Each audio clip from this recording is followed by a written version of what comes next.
আমরা ঠাকুর দেখতে যাচ্ছি, কিন্তু বাবুর শরীরটা খারাপ, যাবে না। আর এই যে আমাদের বদ্দি ভাই যাবে না, ওই যে বলছে, এই যে কাছ থেকে দেখিয়ে দিলাম, এই মূর্তিটা যাচ্ছে। তো দাদা, আমি, মা আর ভাইজি, ছোট ভাইজি। তো এটা হচ্ছে পরের দিনের ব্লগ। হ্যাঁ, কালকে যেহেতু ওইটুকুই করেছিলাম, তোমাদের দেখিয়েছিলাম। আর আজকে হচ্ছে নেক্সট ডে, সন্ধে হয়ে গেছে, 6টা বাজছে, আর আমরা বেরিয়েছি এখন।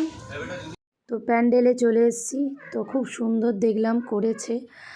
আর বাবু প্রথমে যাচ্ছিল না, তোমাদেরকে তো বললামই, ওকে জোর জবরদস্তি নিয়ে গেলাম। আর মায়ের মূর্তিটাও দেখো কত সুন্দর। তো ঠাকুর দেখে বাইরে অনেক মানে দোকানপাট বসেছিল, ছোট্ট মেলা টাইপের, খাবারের দোকান থেকে সাজাগোজার জিনিস। তো সেইখানেও আমরা কিছুক্ষণ জিনিসও দেখলাম। আর বাবু বলল যে পাওভাজি খাবে, তো ওর জন্য পাওভাজি।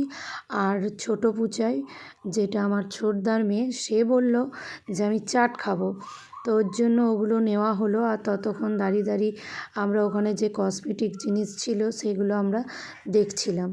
তারপরে দেখার পরে আমরা চলে এসেছিলাম চণ্ডীদাস মার্কেটে, কারণ যেহেতু ভাইফোঁটা আছে, দাদাদের জন্য গিফট কিনবো বলে। তো বাড়ি এসে গেছি, আর বাবু খাবারগুলো ঠিকঠাক করছিল। ওরা 3জন মিলেই খাবে, তো তার জন্য আর এই দেখো বদমাইশি করছিল। আর কত বোম দেখো, আমি আবার একটু ভিডিও করলাম। আর দাদা মোমবাতি জ্বালাচ্ছিল। আর তারপরে তো বোম ফুটানো আছেই, প্রচুর বোম ফুটিয়েছে দাদা ভাইজিরা, এমনকি আমার ছেলে। আমি তো খুবই ভয় পাই, সেই জন্য আমি যাইনি, আমি শুধু ভিডিওই করেছি। কত বোম ফুটালো দেখো, এই দেখো এইটা।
তারপরে পিৎজা অর্ডার দিয়েছিল, তো একটু করে সবাই পিৎজা খাওয়া হলো। আর আমার বড় ভাইজি আবার শাড়ি পরেছিল, তো তাকেও আমি একটু ব্লগে নিলাম।